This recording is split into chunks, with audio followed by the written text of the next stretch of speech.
Hyvää huomenta. Yksi Suomen parhaiten maailmalla menestyneistä yhtyeistä Nightwish siirtyy seuraavaksi elokuvan tekoon. Työn alla on Imaginarium-elokuva, joka on teattereissa ensi vuoden puolella. Tuomas Holopainen, mitä nyt on odotettavissa? Odotettavissa on varmastikin jotain hyvin ennenkuulumatonta ja ennennäkemätöntä. Tämä on projekti, joka mulla on ollut mielessä jo useiden vuosien ajan. Ja tuossa 2,5 vuotta sitten konkretisoitaan, josta tämmöinen on kyllä pakko tehdä. Niin, Nightwishin musiikki on hyvin suurta ja olet aika suuri elokuvamusiikin ystävä myös itse. Sieltäkö tämä idea kuvittaa musiikki on lähtenyt? Kyllä, suurelta osin joo. Ja tuon edellisen levyn jälkeen tuli sellainen fiilis, että mitenköhän tämän nyt saisi tämän homman vietyä seuraavalle ulottuvuudelle, kun on käyty jo niin paljon kaikkea läpi ja tuossa mahtipontisuudessakin menty niin överiksi, että jotain uutta pitäisi keksiä. Niin tuli vaan mieleen, että joo, tämä on niin sinemaattista ollut aina tämä meidän touhu, että tehdään siitä nyt sitten totisinta totta. Ja siinä todeksi teossa auttaa sitten Stobe Harju, elokuvan ohjaaja. Stobe, miten haastavaa se Nightwishin musiikki juuri on tässä suuruudessaan ohjaajalle työstä? No onhan se nyt ihan mielettömän haastavaa, että sitä moni niin kuin ajattelee, että lähdetään tekemään leffaa, että jassoo.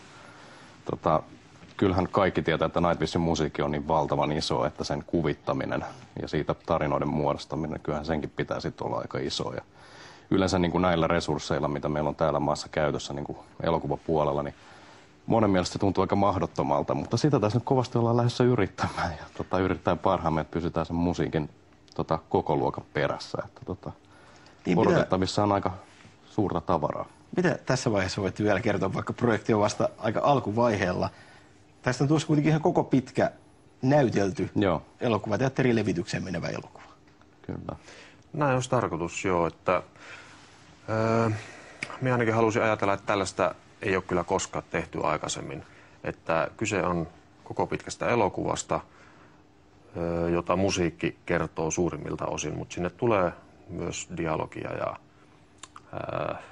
näytelmää. Että joo, se on niin kuin tarinaa kuljettaa sekä musiikki että tosiaan niin kuin dialogi näytelmät. Että niin kuin voidaan ajatella, että tämä sivuaa pikkasen sellaista perinteistä musikaalia kautta sitten menee enemmän sen niin kuin Pink Floyd Wall-suuntaan, että siitä me puhuttiin, että tässä on niin kuin tarinaa kertoo sekä musiikki että ihan sitten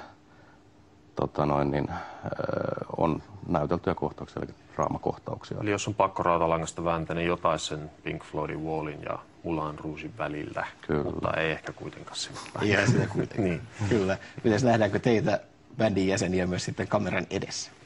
Kyllähän tämä kaveri meidät sen kässärin kirjoitti, joo. Ja roolisanoja on luvassa, ettei ihan pelkästään soittamista. On niitäkin muuta. Niin se vaan tietysti, että niinku bändihän esittää itseään. Ettei tarvitse kuvitella, että bändi olisi jotain muuta kuin bändi oikeasti on. Ja sehän tässä on tärkeintä, ettei mennä sinne niinku satuasteelle liikaa sitten bändin kanssa. Imaginarium, tässä liikutaan unimaailmassa, eikö näin?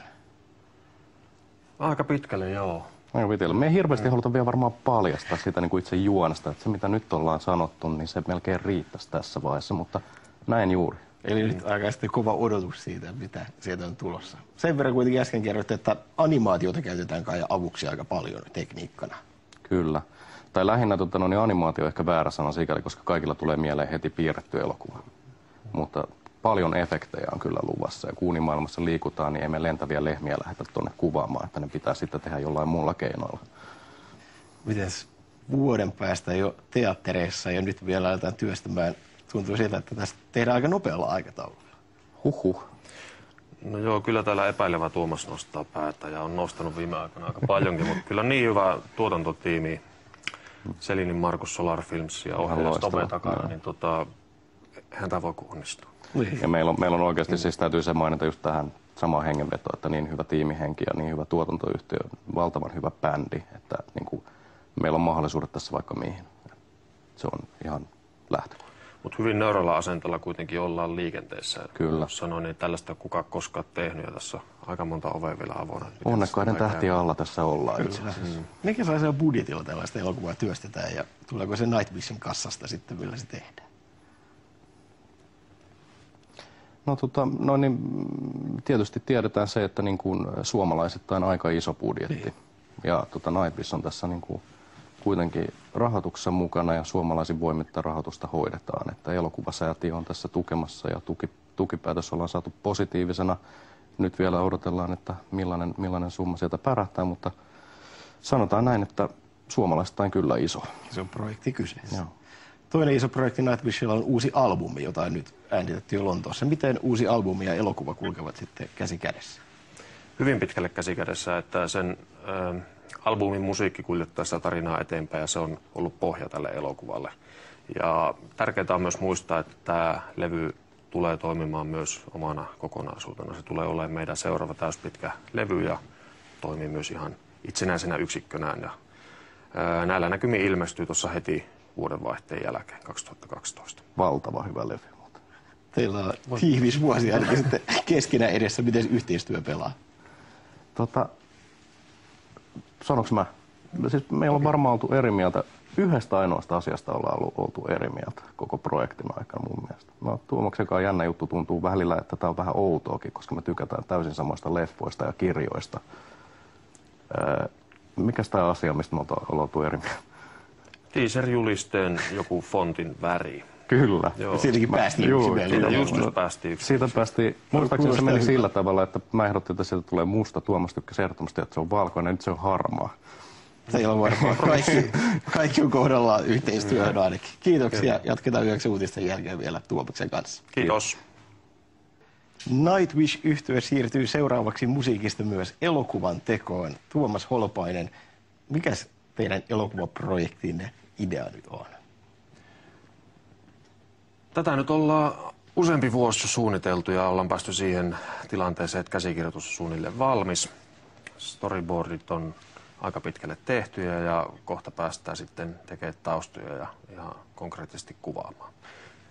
Ja elokuvahan kulkee siis käsi kädessä myös uuden albumin kanssa, jota olette jo työstäneet. Joo, aloitettiin jo viime vuoden puolella työstää sitä ja toissa päivänä tultiin Lontoosta viikon reissulta, käytiin nahoittelemaan siellä vähän orkestereita ja kuoroja ja kaiken maailman pillejä ja kilkuttimia. Ja tästä kohta jatketaan sitten laulujen pari ja siitä miksaus ja sitten levy onkin valmis, eli ihan loppusuoralla ollaan. Aika suurelta projektilta kuulostaa taas, on orkesteria, kuoroa. Onko kuitenkin tuttua Nightwishia vai ollaanko menossa uusille urille? Tähän nyt olisi hieno heittää taas jotain kliseistä, että ollaan samalla rankempaa ja sitten ollaan samalla vähän niin kuin melodisempaa ja sitten jotain uutta, mutta emme oikeasti tiedä. Kuulijat sen päättää ja itsellä on semmoinen fiilis, että hyvin vahvaa materiaalia on ja laidasta laitaan mennään, että ei sillä mitään punaista linjaa edelleenkään musiikista löydy. Nyt kun elokuvaa myös työstetään albumin ohella, niin onko tämä askel vielä enemmän sinne elokuvamusiikin suuntaan, jonka ystäväksi olet ainakin aiemmin tunnustautunut? No ei ainakaan tarkoituksellisesti sen enempää, että tuo elokuvallisuus on ollut aina meidän musiikissa hirveän vahvasti läsnä ja sitä se on edelleenkin. Että sitähän me ei ole vielä ihan täysin päätetty, että miten paljon se elokuvaversion musiikki tulee poikkeamaan tästä varsinaista albumista. En usko, että ihan hirveästi, mutta jonkinnäköisiä kompromisseja sitä elokuvaa ja sen draaman karta ajatellen on pakko kyllä tehdä. Kyllä. Meille on illan, yön ja aamun aikana tullut runsaasti faneilta kysymyksiä, joita halutaan sinulle esittää, joten poimitaan täällä muutama. Ensimmäisen pitää kysyä Kristiinan kysymys, joka on varmasti ennenkin esitetty sinulle, että mikä on mielestäsi kaikkien aikojen parhain Nightwish-kappale? Tämä kyllä vaihtelee ihan fiiliksen ja päivän mukaan, mutta jos se nyt on yksi biisi pakko valita sinne Autiolle saarelle mukaan, niin ehkä se on ton meidän edellisen levyn aloitusraita, eli The Poet and the Pendulum. Mikä siitä tekee itsellesi sen tärkeimmän? Se on hyvin henkilökohtainen biisi ja hyvin terapeuttinen kappale ja sen 13 minuutin kestoaikana käydään kyllä koko Nightwishin repertuaari läpi kaikesta rankemmasta mätöstä hempeilyyn, joten se on vähän semmoinen biisi kuin peiliin kattos. Siinä riittää sitten myös vähän aikaa siellä Autiolla saarella kuunneltavaa. Niin. Henkka taas kysyy, että millaista musiikkia itse kuuntelet tällä hetkellä? En tiedä, onko minä tulos vähän vanhaksi vai mitä, mutta tykkään kuunnella hiljaisuutta nykyään melkein enemmän kuin musiikkia. Että, radiostakin kuuntelen mieluummin puheenohjelmia kuin mitään musaa, mutta jos nyt jotain kuuntelen, niin se menee sinne elokuvamusiikki, soundtrack-osastolle kyllä. Jonkin verran tietysti heviä ja rockia ja poppia ihan laidasta laitaa. genrellä ei ole niin väliä, kunhan biisi on hyvä. Aivan oikein. Elokuva on työn alla, albumi on työn alla ja sitten varmaan pitäisi kiertueellekin lähteä. Mikäs ovat suunnitelmat sen suhteen? Mitä konkreettista ei ole vielä lyöty lukko, mutta heti sen levyn ilmestymisen perään varmaan lähdetään. Et tarkoitus on koko 2012 kyllä kiertää Tellusta ympäri. Teillä kesä oli aika merkittävä tällaisten iloisten perheuutisten myötä. Ilmestyi Anette, taisi sanoa, oliko poikavauvan. Ja... Kyllä, silloin kesällä jengi lisääntyi oikein urakalla. Niin. Että... Miten se vaikuttaa, kun tehdään kaikkia näitä projekteja ja vielä kierretään vuoden verran maailmaa? Miten te hoidatte aikataulun?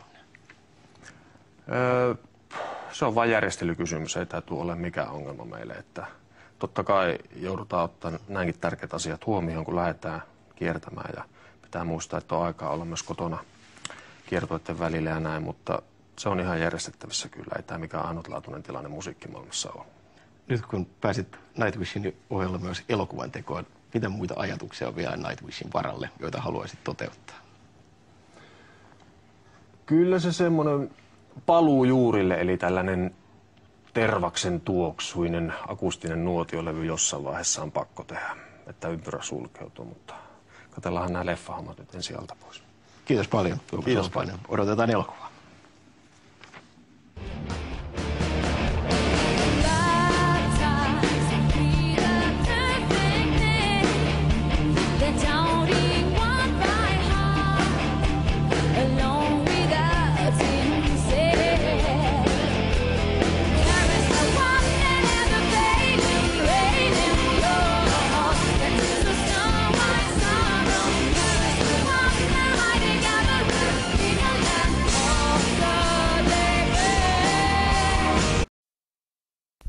No, teillähän on Nightwish, se on nyt vähän aikaa piti tuossa hiljaiseloa, kun teillä muutamat jäsenet alkoi lisääntymään ja nyt täältä on tulossa ihan elokuvaa ja leffaa. Onko se taas mukava päästä takaisin tositoimi? On se kyllä tosi kiva. Mulla on olo kuin lapsella karkkikaupassa, kun me saatiin viimeinkin tämä leffaprojekti nyt käyntiin. Et sitä on melkein 3 vuotta nyt ideoitu ja käsikirjoitettu ja yritetty etsiä sitä rahaa siihen ja välillä vaivuttu jo melkein epätoivoa, mutta ei kuitenkaan. Ja nyt sitten viimeinkin pyörät lähti pyörimään, niin kyllä tässä on niin tosi innoissa ja levykin on kohta jo valmis. Ei ole kuin tuuletella.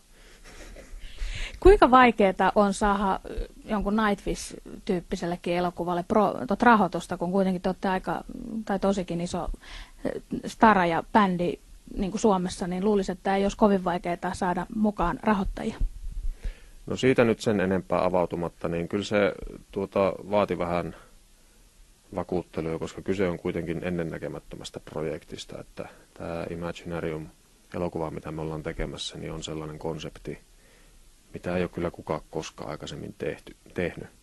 Et jos on pakko heittää jotain, niin jossain Moulin Rougen ja Sweeney Toddin ja Pink Floydin Wallin välissä mennään, mutta sekin on kyllä hyvin harhaanjohtava, että musiikkifantasia elokuva, jotain tällaista siitä nyt olisi tulossa. No, mitä sulta vielä löytyy takataskusta, kun nyt sulta tulee tämmöinen elokuva, sitten nämä sun sävellyksetkin on ollut todella mahtavia ja upeita, niin onko vielä jotain semmoisia unelmia, mitä Tuomas Holopainen ei ole päässyt toteuttaa? No elämässä ei pohjimmiltaan ole kyse kuin siitä, että on unelmia ja tekee kaikkensa toteuttaakseen ne.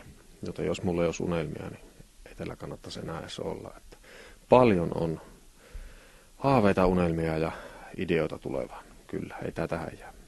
Toivottavasti, jos luoja suo.